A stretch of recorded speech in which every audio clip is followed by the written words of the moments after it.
Maksud itu adalah sebutan untuk lubang besar yang berlokasi di dekat hutan. Dan konon katanya lubang itu tuh sudah beberapa kali memakan korban karena banyaknya kasus kecelakaan di sana. Secara kan itu lubang kan. Sebenarnya lubang itu juga udah beberapa kali ditutup atau ditimbun atau diperbaiki sama warga dan pemerintah setempat. Tapi lubang itu entah kenapa tuh terbuka lagi dan seolah macam nggak mau ditutup tuh loh. Nah karena itulah warga sekitar pun akhirnya memberi garis lingkaran di sekitar lubang dan juga memasang bendera kuning di atas dia. Jadi ini sekilas informasi aja nih buat kalian belum tahu. Ditambahin informasi dari Aldi, menurut kepercayaan masyarakat kami, Nadia, masyarakat Kalimantan, warna kuning itu adalah warna yang macam disakralkan kayak gitu lah, Wak. Nah, karena bundaran atau lubang itu dipakaikan bendera kuning, itu artinya warga sekitar itu menganggap area itu sebagai area yang disakralkan. Nah, itulah kata ibu itu, Wak.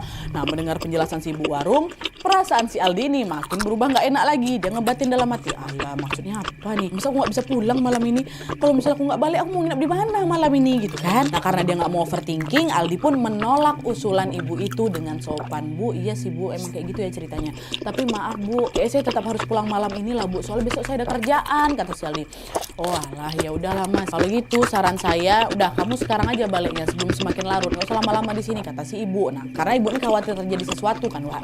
Nah, karena Aldi juga khawatir terjadi hal-hal yang tidak diinginkan, akhirnya Aldi pun setuju lah, dia ikutilah saran ibu itu. Ya udahlah Bu ya, aku balik sekarang lah Bu. Aldi mikir, aku ikutin aja lah kata-kata ibu ini, dia kan ini warga asli sini, pasti dia lebih tahu nih banyak daripada aku gitu. Nah, dengan segera dia pun langsung menghabiskan kopinya, pamit sama ibu ini, baliklah dia ke Sampit, masuk mobil nih kan.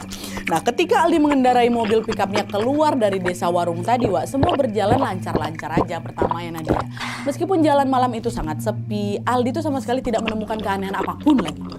Tapi ketika mobil yang dikendarai sama si Aldi ini melewati bundaran yang disakralkan oleh warga, si bundaran atau lubang yang diceritain sama ibu tadi, disitulah gangguan itu baru muncul lah dia. Wah ya Allah.